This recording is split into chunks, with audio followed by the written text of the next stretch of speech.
हमारे पूर्वजों का धर्म है और गांव के जो लोग हैं उनके लिए धम्म बहुत आवश्यक है। उन पर अन्याय रोकने के लिए, अत्याचार रोकने के लिए और शोषण को रोकने के लिए, क्योंकि बुद्ध और बाबा साहब दोनों कहते हैं कि गुलामी और गंदगी तीनों चीजें तथागत गौतम बुद्ध के धम्म से ही खत्म हो सकती है। इसलिए जितना मुश्किल है कुएं को उठाकर पानी पीना, उससे भी ज्यादा मुश्किल है एक बौद्ध को गुलाम बनाना। जिस प्रकार हिमालय से गिरने वाली धारा को दुनिया की कोई भी ताकत समुद्र में मिलने से नहीं रोक सकती, उसी प्रकार दुनिया की कोई भी ताकत बाबा साहब के मिशन को, भगवान बुद्ध के मिशन को कोई भी ग्रामीण एरिया में, दलितों में और शुल्क कास्टों में फैलने से नहीं रोक सकती है।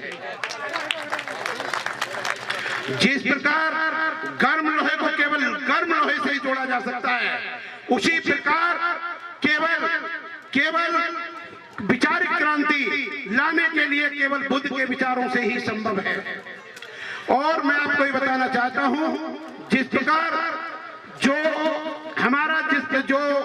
जो हमारा मेन उद्देश्य है, वो हमारा काम लोगों को जागृत करने का है।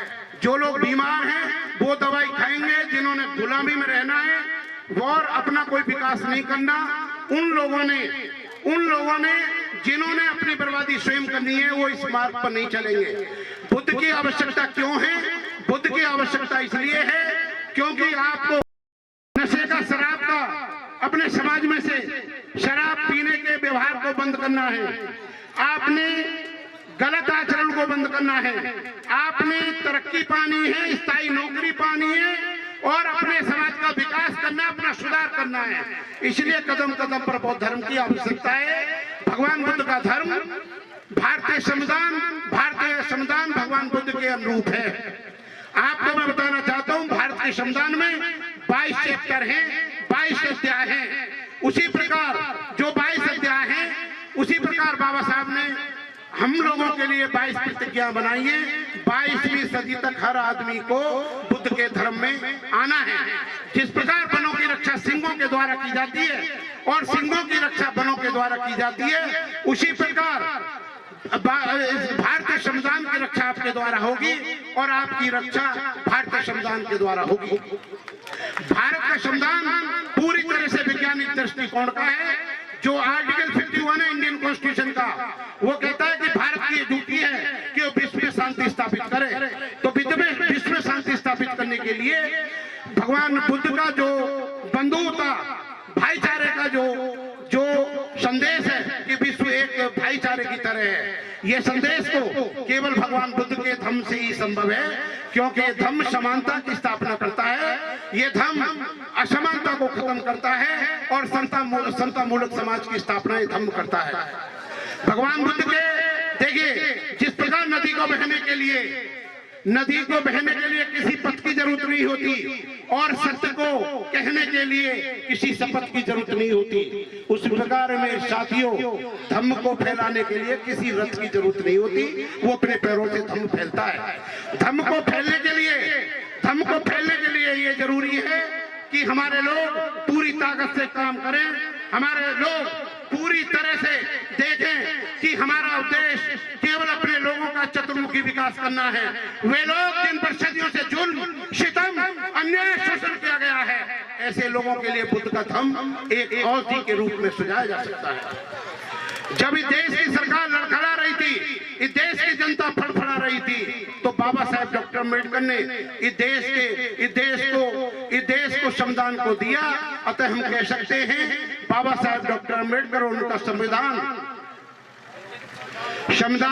शासन है, फिर शासन है, अनुशासन है और अंधकार पर मानवता की जीत का प्रतीक है।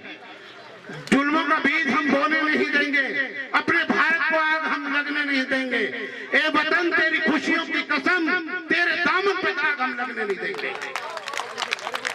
मेरे साथियों, मेरे 3 टारगेट जो मेरे प्रदीप अशोक साहब वकील साहब हैं, देख लें, प्रदीप अशोक जी हमारे साथी हैं, श्रीपाल जी वकील साहब बुलंदशहर के हमारी टीम में हैं, राजेंद्र सिंह एडवोकेट साहब हैं और हमारे बहुत सारे साथी हैं।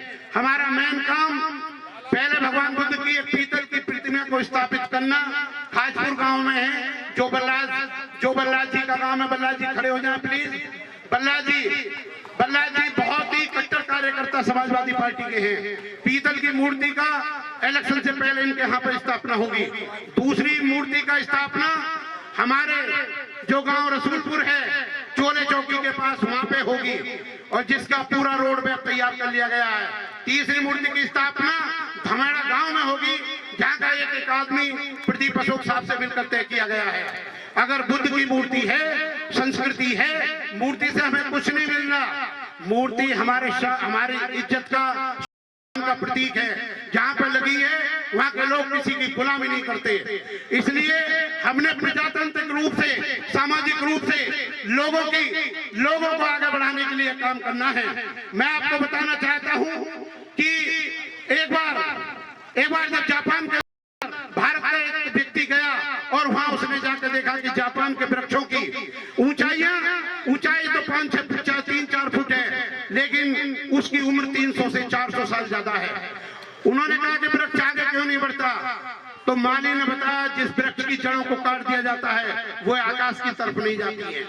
जिन वृक्ष की जड़ों को काट दिया गया है, आप लोगों की जड़ों को काट दिया गया है, इसलिए आप लोग कोई विकास नहीं कर पा रहे। आपके सांस्कृतिक जितने भी आपके अधिकारों को छीन लिया गया है, उन अधिकारों को केवल बौद्ध धर्म से ही सामाजिक एकता आ सकती है। राजनीति तो एक बिजनेस है, एक तिजारत है, जिसमें लोग अपना शेयर लगाते हैं। अगर हार गए तो उनका पैसा डूब जाता है और अगर जीत गए तो 5 साल तक वो अपना आनंद करते हैं। तो धर्म के मामले में सबसे पहले मैं जर्मन में जब हिटलर ने नागालैंड पर हमला करा था तो हमलैंड का तल कुछ समतल से नीचा था। हालैंड वासियों ने कहा हम मर जाएंगे लेकिन गुलाम नहीं बनेंगे। तो जर्मन ने अपनी दीवारें गिरा दी और जर्मन की फौज को डुबा दिया। तो हिटलर ने अपने ऑटोबायोग्राफी में कहा, दुनिया में ना तो संगीन इतनी खतरनाक होती है, ना एटॉमिक बम होता है, जितना मनुष्य का सेल्फ कॉन्फिडेंस होता है। अगर दुनिया का कोई भी मनुष्य जो मरने के लिए एक बार तैयार हो जाए तो दुनिया की कोई भी शक्ति कदापि से गुलाम नहीं बना सकती। आप गुलाम बनते हैं क्योंकि दूसरों के बनाए गए सिद्धांत पर आप जीने के लिए तैयार हो जाते हैं। आप गुलाम बनते हैं। भाई मजदूर कौन है? मजदूर वो आदमी है जो मजे से दूर है। मजदूर वो आदमी है जो मजबूर है। मजदूर वो आदमी है जो पिट कर खुद फैसला करने के लिए घूमता रहता है कि मेरा कंप्रोमाइज कराओ, कहीं दूसरे को कोई अत्याचार तो नहीं हो रहा, कोई उसके मन को दुख तो नहीं पहुंच रहा है। आपकी गुलामी को, आपकी गरीबी को, आपकी गंदगी को और आपको ऊंचाई पर ले जाने के लिए ये बुद्ध के धर्म को बाबा साहब का मार्ग है। नेपोलियन बोनापार्ट कहता था कि अगर 100 शेरों का कमांडर एक कुत्ता होता है तो सारे शेर कुत्ते की भांति लड़ते हैं, और अगर 100 कुत्तों का मालिक एक शेर होता है तो सारे कुत्ते शेर की भांति लगते हैं। आपको शेर बनाने के लिए बुद्ध का धर्म है, क्षमता सैनिक दल है। और मैं आपको बता दूं कि आकाश के अंदर कोई बारिश आकाश से नहीं होती, जमीन पर जो पेड़ लगाए जाते हैं उनसे बारिश होती है। आज जो सरकार का नजरिया है, जो भी आपकी स्टाइलों में खत्म करी जा रही है, तो मुझे एक शायर का शेर याद आता है, अरे न तरफन की अर्जी है न फरियाद की, घुट घुट के मर जा, ये मर्जी है मेरी सैयाद की। मेरे साथियों, आप ये देख लें कि जिन लोगों को आकाश की इन बदलियों से निकलकर कोई फरिश्ता आपकी गुलामी की जंजीरों को तोड़ने के लिए नहीं आएगा। आपको अपना भला स्वयं करना है, आपको अपना भला स्वयं करना है। और दूसरा मैं आपको बता दूं, जिन लोगों को ऊपर उठना है, जिन लोगों ने विकास करना है, उन लोगों ने बुद्ध के मार्ग में आना पड़ेगा। इस धर्म को जलाने के लिए डॉक्टर ए.आर. जोशी साहब का हमारे साथ में बहुत बड़ा योगदान है। हमारे बालक राम जी बौद्ध जी का जो बहुत बड़े सामाजिक कार्यकर्ता, उनका बहुत बड़ा योगदान है। इस मिशन को आगे चलाने के लिए हमारे डीसी कपिल साहब का बहुत बड़ा योगदान है। और सबसे बड़ा योगदान हमारे टीवी चैनलों का है। दूसरा मैं आपको बताना चाहता हूं कि जिस प्रकार जो व्यक्ति बिना बौद्ध के इस संसार से गुलामी खत्म करना चाहते हैं, अरे वो वज्र ले नूई की सुई की नोक से हाथी को उठाना चाहते हैं, वे वज्र लो मूर्ख अरे गुलाब की पंखड़ी से हीरे को काटना चाहते हैं, वो बालू में से रेत निकालना चाहते हैं, वो समुद्र के खारे पानी को मीठा करना चाहते हैं, जो कदापि संभव नहीं है। तो इसलिए मैं आपको कहना चाहता हूं कि अगर छिपकली का बच्चा जिंदगी भर भी दीगार पर रगड़ता रहे तो कभी मगरमच्छ नहीं बन सकता है। आप हम में आइए, संगठित लोग जोड़िए और केवल गर्म लोहे के साथ ही गर्म लोहा जुड़ सकता है। आप इस विचारधारा को अपनाइए, क्योंकि ये आपको आपकी आने वाली पीढ़ी को गुलामी से दूर करेंगे। और दूसरी बात यह है कि शहरों में जो प्रचार हो रहे हैं वो पहाड़ों पे बारिश हो रही है, जो गड्ढे में पानी भर जाता है। ग्रामीण क्षेत्र में बौद्ध धर्म की बहुत आवश्यकता है। पूरी भूमि चाहे हरियाणा की हो, चाहे उत्तर प्रदेश की हो, मध्य प्रदेश की हो, राजस्थान की हो, बौद्ध धर्म के लिए सबसे ज्यादा उपजाऊ है। और यहाँ पर रोजाना की आप धर्म का बीज डालोगे तो आपका भला होगा।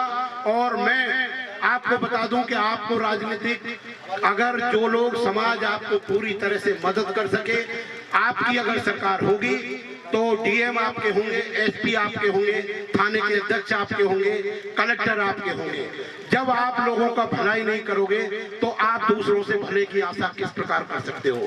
तो मेरे साथियों, मैं आपको बता दूं, सामाजिक मूवमेंट आपके ऊपर चला हुआ है।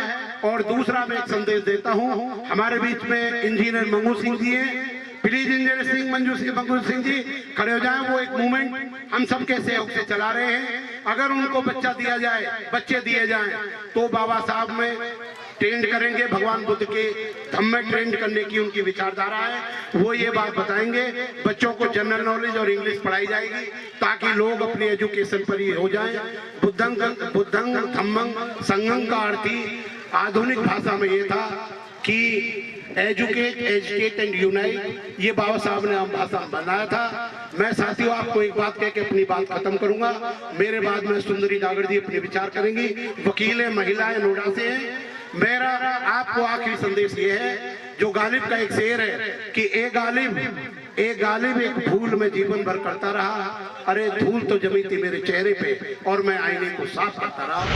अगर आपने अभी तक हमारा चैनल सब्सक्राइब नहीं किया है तो सब्सक्राइब करें और घंटी का बटन बिल्कुल भी दबाना ना भूलें, ताकि सभी लेटेस्ट खबरें पहुंच सकें आप पे सबसे पहले।